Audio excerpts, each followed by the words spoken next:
今日のテーマはこの映画批評についてということでですね、まずフロドンさんに基調講演をいただきたいと思います。ちょっとあまり簡単にご説明しますと、ジャン・ミシェル・フロドンさんは、もともと最初にお会いした時にはル・モンドというですね、フランスの、新聞に記事を書いていらっしゃいまして、で東京国際映画祭にも何度も、来られて、でいろんな映画の紹介をされておりました。そして、その後ですね、カイエド・シネマという、非常にフランスの歴史のある雑誌の編集長を務められておりました。で今ではフリーランスの批評家として、ご自分でずっと書いてらっしゃるウェブサイトもありますし、いまだに現在も非常に活発に映画祭に参加され、批評を書いてらっしゃるという活動をしていらっしゃいますので、今日の講演はですね、この現代といいますか、特にインターネットが主流になってきた、この時代において批評がどのような役割を果たしているかというようなことを中心に、その他のことも含めて、フロドンさんの映画批評の現在および未来ということで、お話を伺いたいと思います。こんにちは。Thank you for being here. I'm very happy to be here with you and grateful for your presence. And I would like to start with thanking really deeply Hanaki Tanako and Ichiyama Shoso for inviting me here. And for me, it's I would say a triple pleasure to be in Tokyo, which I always enjoy, to be at Filmex, and to be here with you in this place where I'm a bit embarrassed to stand alone, but I really expect to be joined soon by my friends and colleagues so we can have a more open discussion, also hopefully all of you.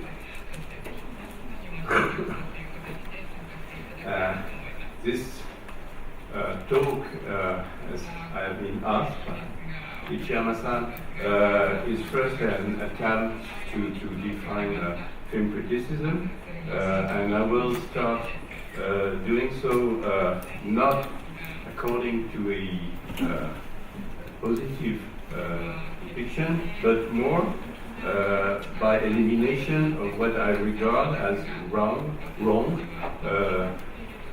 now very often used understanding of what film criticism is or should be, which is the surrounding in which we as film critics do work and operate, and these are driving forces which are trying to take us as film critics and to take film criticism itself to what I understand as a wrong understanding of the real meaning and purpose of what film criticism should be.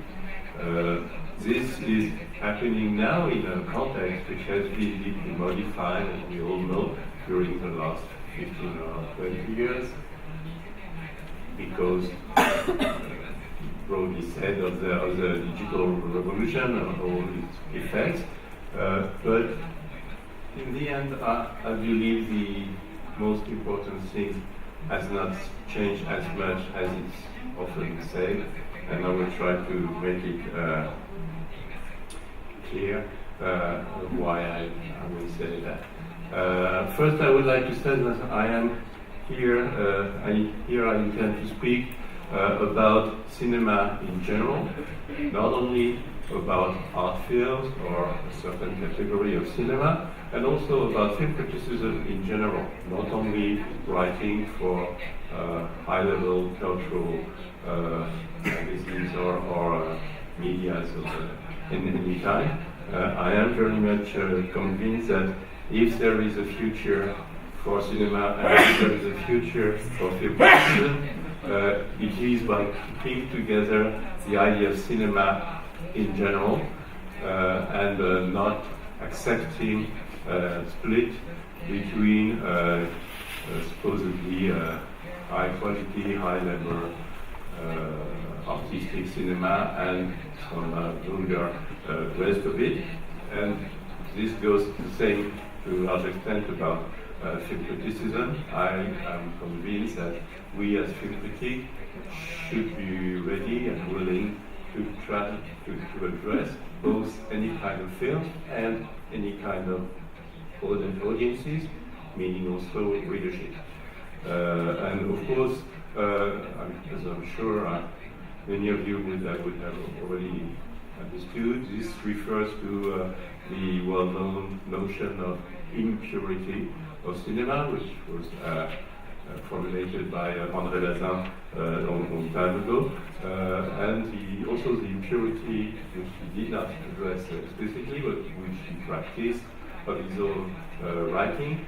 He was writing from a very high-level intellectual journal, Esprit, and of course for Cahiers du Cinéma, which he created, but also for a much larger circulated weekly, which was in this year's called Radio Cinéma. Now it's called, for those who are familiar with French media, as Télérama, and also for a very popular daily. And without any intention to compare myself with Bazin, I have to say I am proud and happy I had the opportunity to write for a weekly, Le Point, for a daily, Le Monde, as also mentioned, for Cahiers du Cinéma, of course, now on the online information magazines, Slate.fr, but I also wrote for a comic book magazine, and I even wrote for several years for a teenage girl monthly, which was called Jeune et Jolie, Young and Pretty. And I enjoyed doing this as well, and I think this is our work, to try to share what we are able to do and to think about cinema with the same ambition to various kinds of audiences and various kinds of readership. So let's try now to say what film criticism, from my point of view, is not.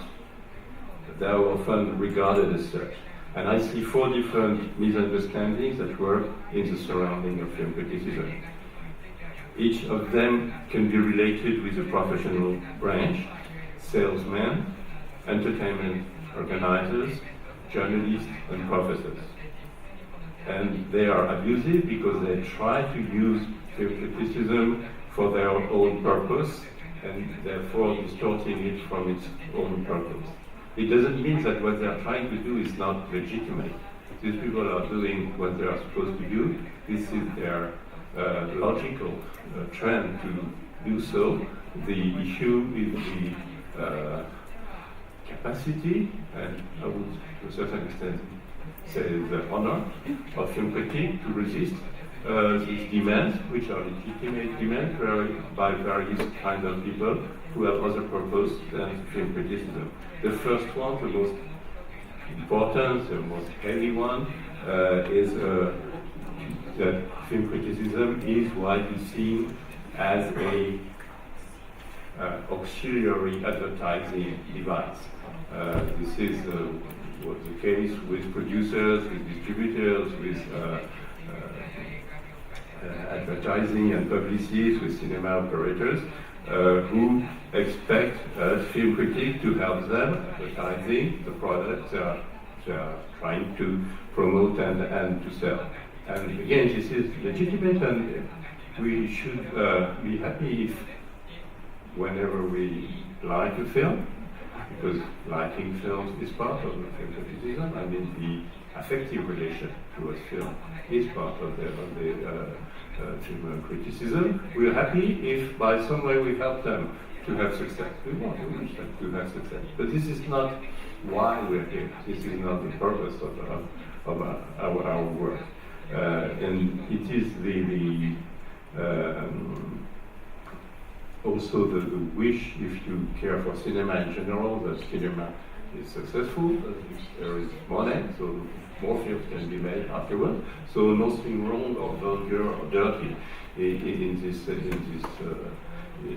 environment, but the idea that it is not the issue, it is not the center, at least, of what film criticism is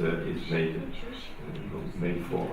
We need those people. We as film critics do need those people. We need them because they help us to watch the films before they are released, to watch films often in good condition, occasionally to meet with directors, to meet with actors, to meet with technicians, etc.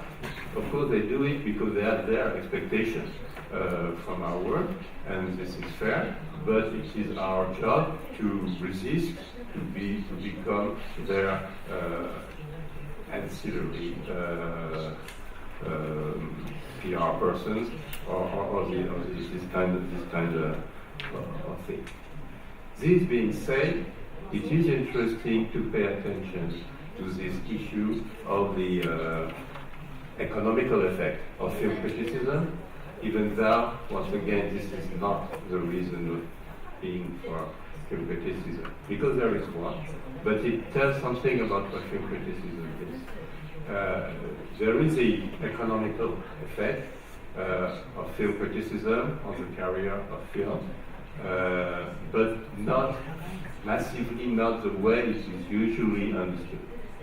Because when it is addressed, this question, it is almost always in the sense of how many tickets are going to be sold at the box office thanks to film critics. This is the least important and the least effective way to address the question. We know the answer, actually, of this question, because there are polls being made for 50 or 60, 70 years probably now about this. It's a very easy procedure to just go and when people are walking out of the theaters and you ask what drove you to go to see this film, and the average answer is very low. It's about film criticism. It is 7% approximately, and it's permanently 7% for decades, meaning that it's a very mediocre figure, obviously, and the heavy, by far, stronger figure being what remains also for decades, word of the mouth. The mouth has changed position. Most of the mouth is now speaking online. It's still word of the mouth. It's not that different. It can be manipulated, and I assume we will be discussing also these manipulative procedures online differently. But in the end, it is, my friend told me, my colleague at work, in the school yard, we discussed this film, and I wanted to watch it, and whatever. So this is the effect of, this is a massive reason why people buy tickets for films in the end, and of course it can be, to a large extent, manipulated by marketing techniques. Nevertheless, we know, and this is not to be dismissed, that for what is known as small films, films without major stars, without already well-known characters here to save the world, without huge advertising budget, films from what we call faraway countries which are not often on the cinematic map, so to speak. It is a better support to have some reviews and to appear, thanks to the critics, somewhere in the public space. It can at least create the first mouth. In French we call it word of the mouth. We say mouth to ears. The first mouth to speak to the first ears. But if the ears don't want to listen, or if they don't like what they go to see, it's finished anyway, and the critic is not going to make the success of a small film anyway. But this is not the really important aspect. The really important aspect is that film critics do create a different environment for some films than from others. And this environment is efficient first on the longer lives of films. Films, as we all know, have now very long, potentially very long lives, not only in theaters when first theatrically released, but in various formats, and in many places we are not even aware of. There are some pay TV on the other side of the planet. There are DVD editing or publishing, so many opportunities for a film to show up again somewhere. And among this massive amount of film, beside, of course, the major blockbusters, which are not likely to compete with whatever, there is a significant support if a film has been, as it is called, critically acclaimed, to have more visibility among this huge mass of the other films. Not the blockbusters. The blockbusters have played in another economical game, but the rest of among the rest, and this is true for the films, and this is true also for those who make them, especially the directors. Two young directors who make the first film, which is not commercially successful, but one of them has a strong critical support and the other has not, do not have the same future. And there are hundreds of examples of this. So what it means on a larger sense is that film criticism builds what could be called a symbolic environment, symbolic value for films and those who make them, which do have, including economic effects, because it's also easier to go to meet again a producer or to meet again some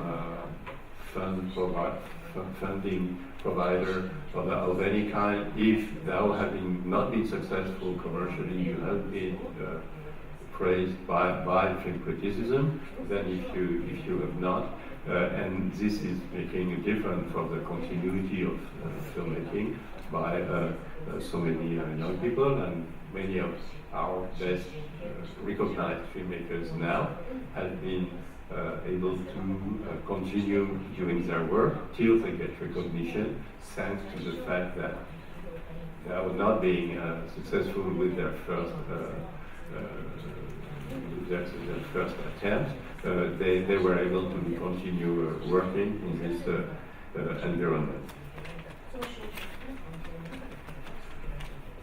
It also has, it is important, this symbolic power of film criticism has effects to a certain extent, to a limited extent, but it does have effect on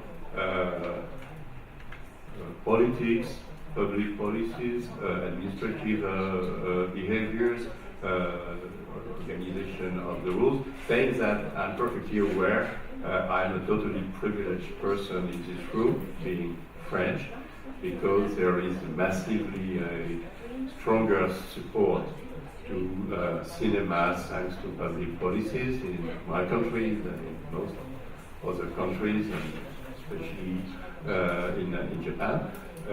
But if there is such a thing in France, it has to do with the importance of film criticism in France, and even though it is much more difficult elsewhere, which I'm perfectly aware of, nevertheless, I am convinced that it goes together, and the stronger the critical activity, the film criticism activity can be enhanced, the better chance you also get to have cultural support, not industry support, not only for financial purpose, but for cultural and artistic purpose support from various public bodies at various levels. It can be state, but it can be local or regional or even sponsors or whatever, because it makes present in the public space, in the collective mentality that something is at work here in the quality of films which deserves to be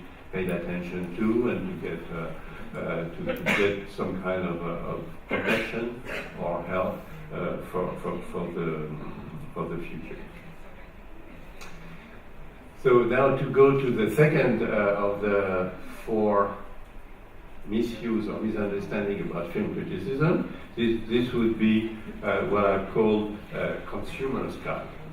Very often film critics are accompanied, if not replaced by stars or smiles or hearts or small guys, I don't know, crying or shouting or laughing or whatever, a whole set of signs that aims to the evaluation of a product. This is exactly the same you could get for a car or a fridge.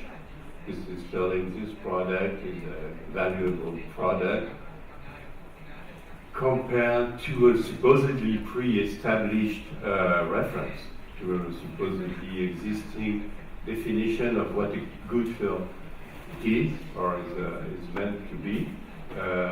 And of course, there is no such thing. This is why this is ultimately meaningless. First, because you can define what makes a car good, what you expect from a car. The brakes should do this, the place to put the luggage should have this side, the speed should be this, the chairs should provide this kind of pleasure to sit in, etc. There is no such thing. There is no wish list, pre-established wish list for any film. And then there is no way to give marks responding to this list. So this is pointless. And then, of course, this is not only pointless, but this is very damageable. You said damageable in English? This is I'm not sure of the word. This is harmful. This is harmful because it's basically intended to prevent you from reading. You already know what you have to think about the film without reading the critic, actually, because the stars already told you it's worthy, it's not worthy, it's bad. It is dismissing actually the work of the film critic. It is encouraging the laziness of the readers and in the end also the laziness of the writers of the film critic, and nobody is in a very irrespectable position in this case. But it is a huge demand from any media you would work for as a film critic. Any media I've been working for now 35 years. Demand has been demanding to use this kind of device. I was happy enough, or I was in a position strong enough to refuse it and never accept this kind of thing in the media I was working for.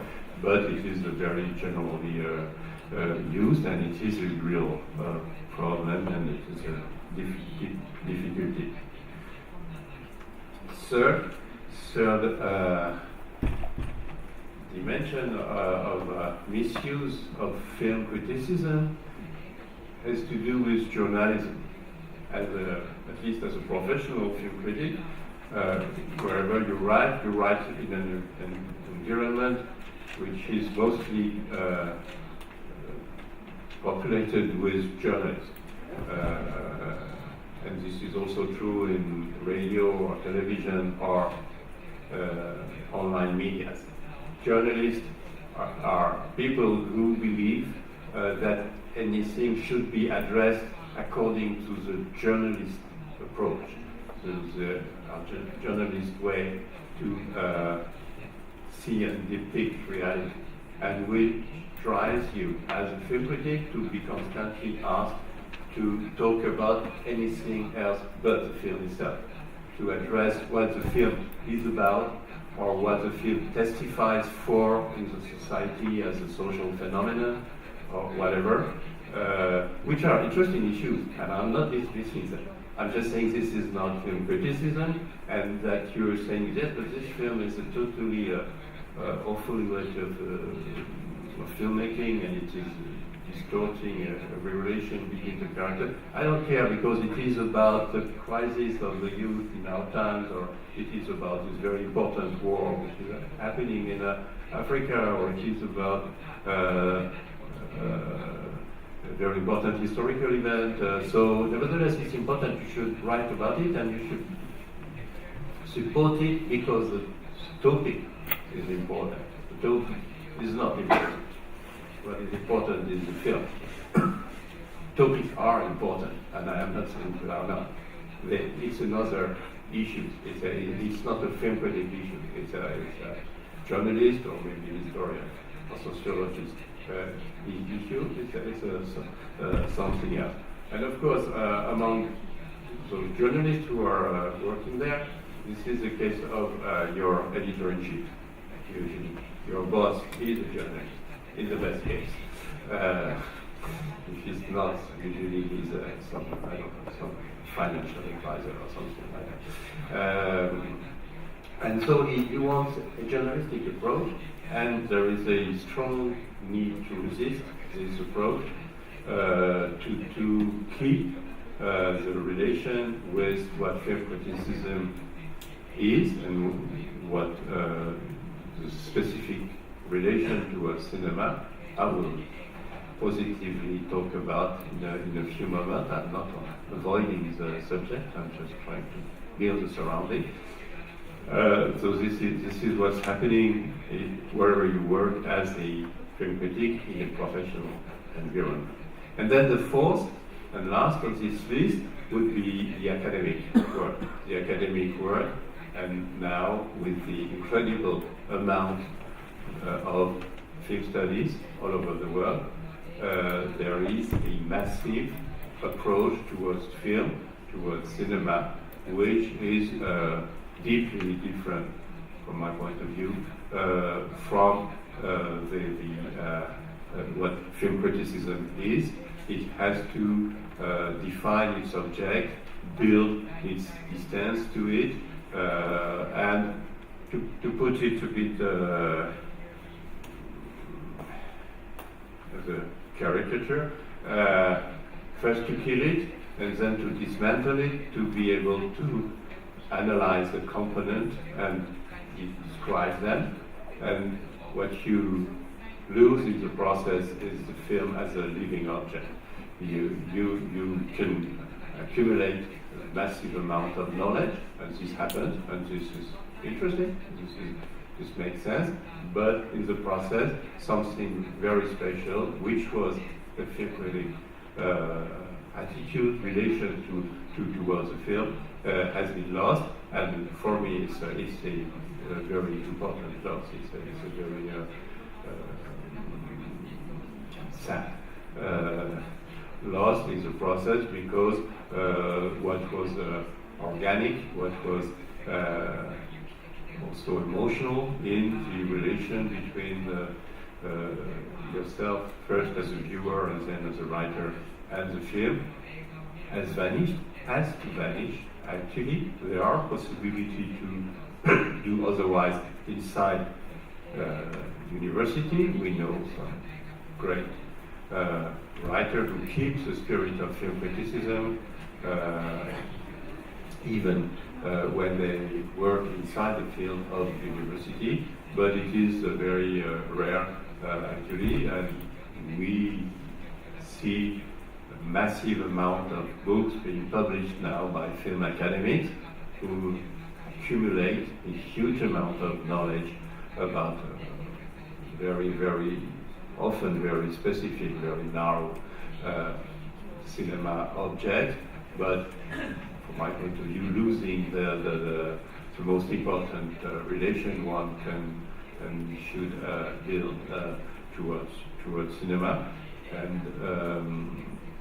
this is even a danger, because many young film critics now have been trained at the university in film studies, film theory, these kind of things, and they keep, from my point of view again, especially as a former editor-in-chief who had to deal with young film critics in those days who were coming from film studies, to bring them back to a warmer relation toward cinema and toward films than what they have been trained and what they are enjoying. Because it's a power situation. The academic relation towards that object, whatever object it is, including cinema, is a power situation. You control what you talk about. As a film critic, you're not in a power situation. The film is stronger than you, it's bigger than you, it's more than what you will be able to say, whatever you say. This is true for one film as much as for the body of work of a filmmaker, or I don't know, a national cinema or whatever, obviously, even more. It's a more humble position, and it should remain so as a film critic, opposite to an academic who has to have a view from above on his object to give the most accurate and precise depiction of his object. So these are two different positions, and I pride myself to be also a journalist, to be also a professor, so I'm not like attacking this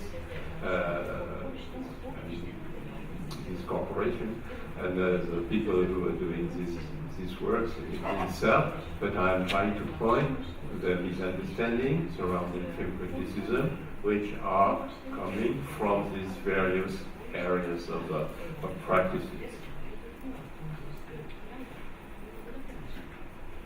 Beside all this relation towards cinema, which I mentioned, I tried to define, or at least to evoke, there would be, therefore, something more, something which has to be called, from my point of view at least, film criticism, and which is different from all of this. And this has to do with a specific quality of films, which is to be, or to potentially be, works of art. And being works of art means we're not going to enter into the deep discussion here about what art is, but just to try to say on the most simplest way, it means, to use the very useful Umberto Eco formula, it is an open object. It's an unfinished object. And film criticism addresses the unfinished dimension of any film, or potentially any film. And it does so through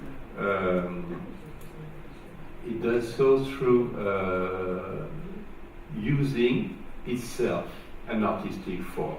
This artistic form is literature.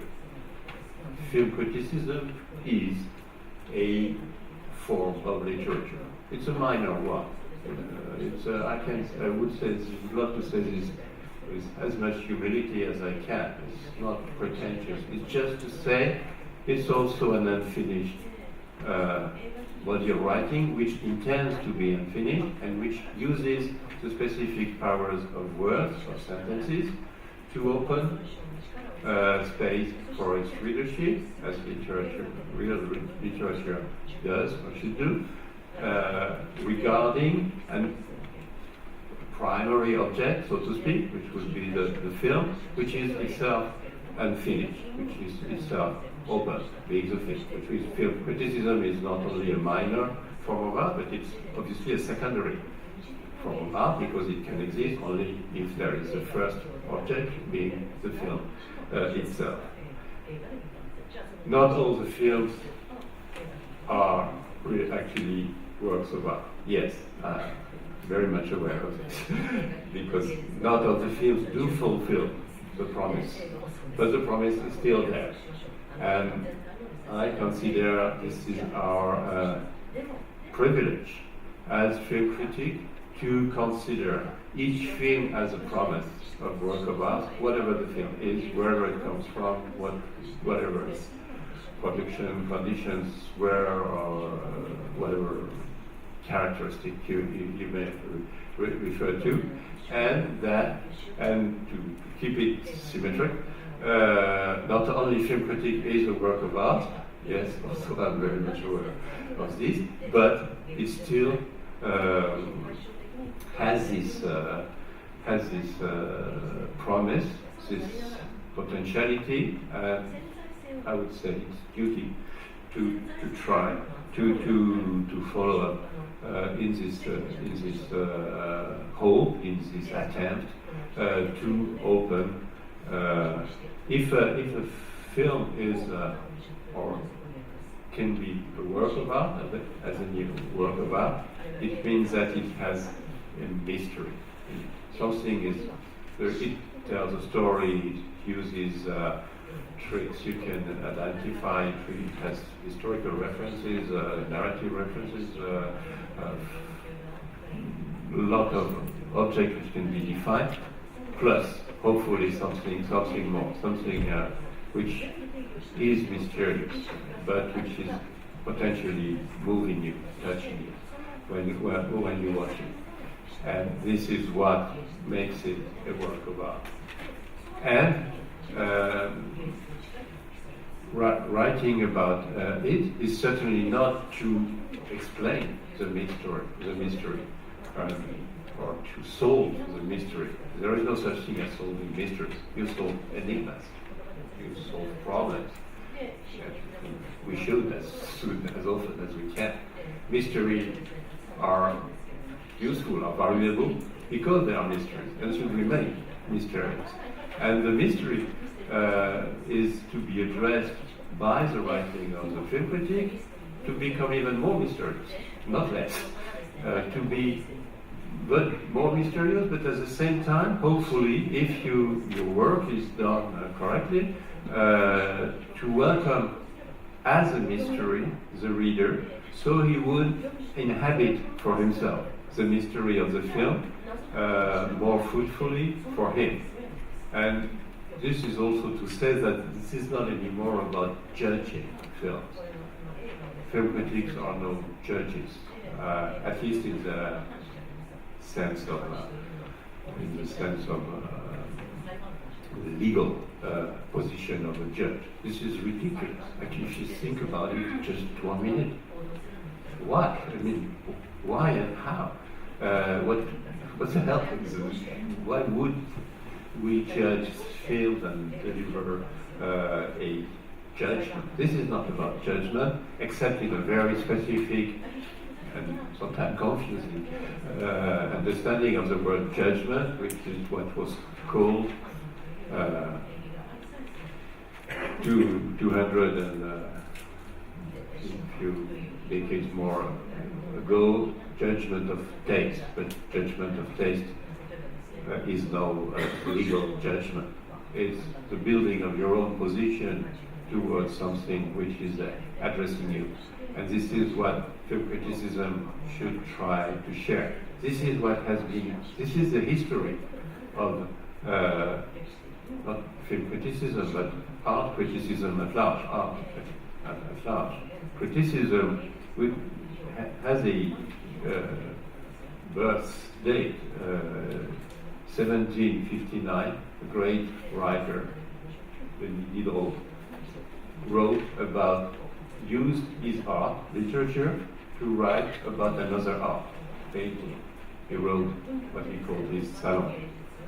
And this was the beginning of this activity of criticism in the sense of using the power of an art, literature, to address what's active in another art.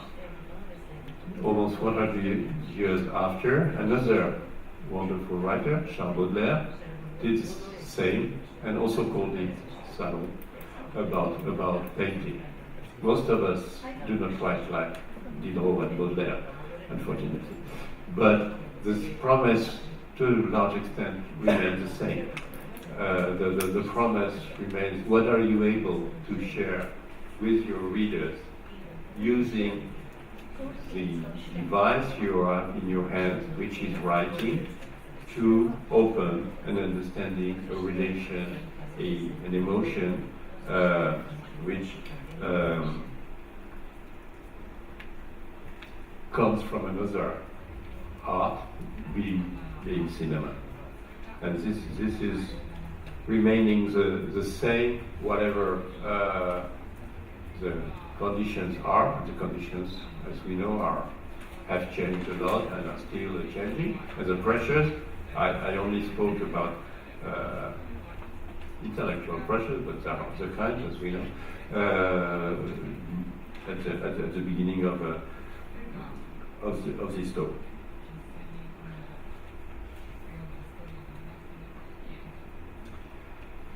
I have only used so far the word writing, because I am convinced that it is deeply based on the process of writing and on the potentiality of writing. Actually, as we know, it is not only translated through writing.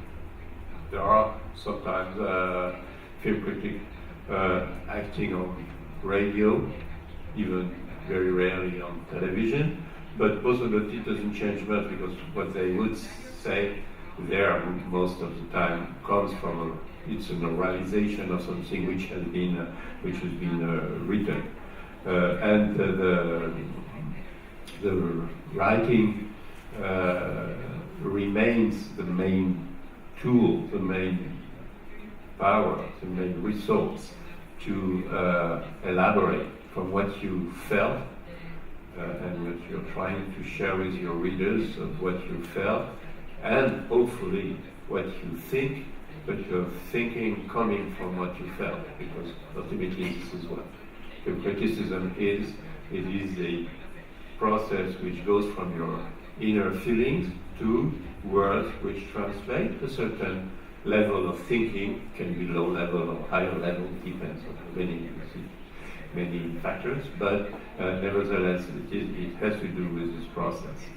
There are potentially other means than literature to practice film criticism, and one of them, I'm mentioning this as a side point, but just to drive your attention 1 minute about this, is cinema itself, using cinematic tools to make film criticism. By far, to my view, the most significant filmmaker who would represent this is Jean-Luc Godard. As you might know, Godard often said that when they were film critics in Cahiers du Cinéma in the 50s, actually they were already making films, but they were making films with pens, because they didn't have access to cameras until they managed to get access to cameras, and then they keep making films at last with cameras after 1959. But this is a valuable presentation of what they did as film critics in Cahiers du Cinéma during the 50s. But it would be fair to say only for Jean-Luc Godard, not for the other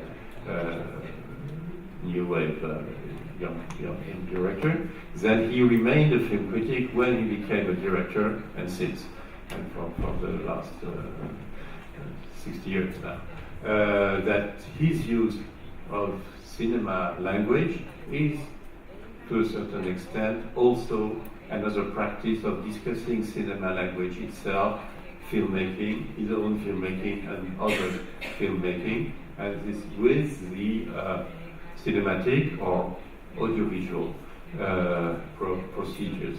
And of course, histories of cinema would be a kind of a peak or achievement of this, but this runs through all his work ever since the beginning, since Pressless, which already includes some bits of film criticism here and there, but it's not the center of the project, and some other directors. I would certainly quote people like Chris Marker or Harun Farocki, Luc Moulet, sometimes maybe Chantal Ackerman, are people who've been using cinema language, cinema device to share a certain form of film criticism through this media. This is to say that though I believe writing remains and will remain a major tool, it is not necessarily the only one. And obviously this is to address possible new opportunities which are brought to us by so-called new technologies, which are not exactly so far. There have been new technologies for 20 years or so already, and I am convinced that there is a significant amount of possibilities of keeping the right idea of film criticism using new tools which are provided to us by digital technologies, by possibilities to associate moving images with text, to work in these images, to connect, to use the hypertext procedures at large in many ways.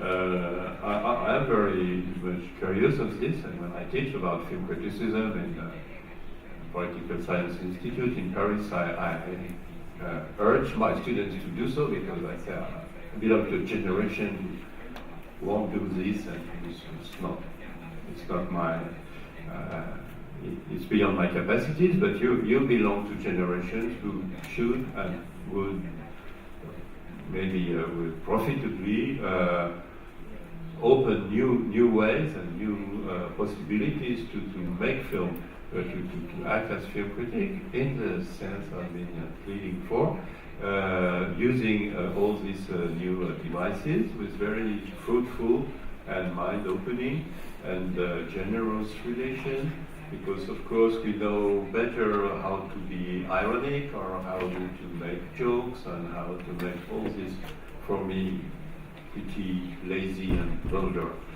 ways to use these tools, but I am convinced that there are many ways to use them in a more daring and a more creative and a more ambitious way than it is often done as well.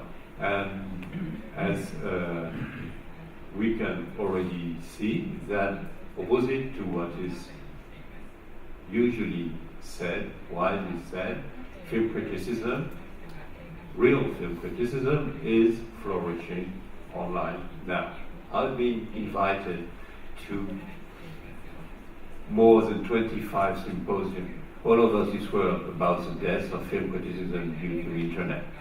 I think this is not true. Provided that we separate the issue of being a professional film critic who is being paid for that, which is an important issue. I care for it. I buy my food thanks to being a professional film critic, so I do not have any despise for this dimension. But if you care about what film criticism really is and what it can do for cinema, if our issue is not my survival, but the situation of cinema, I see a very significant amount of very intelligent and sensible relation to cinema online. Again, we have to deal with confusion here. New technologies create confusion and blur pre-existing barriers, and this is very normal. Of course, there is I can't find the huge, more than huge, there is this immense amount of words being said about films online, on chats, on social networks, which are basically on the level of this is this is bad, this is also, I love the actress, I hated the plot, this is not as good as this 25th episode is not as good as the 23rd one, and this kind of thing. This is okay. Cinema makes people talk since the beginning, and it's great. Hopefully, people talk when they watch movies, and we should be very happy for that because it means they care, they pay attention.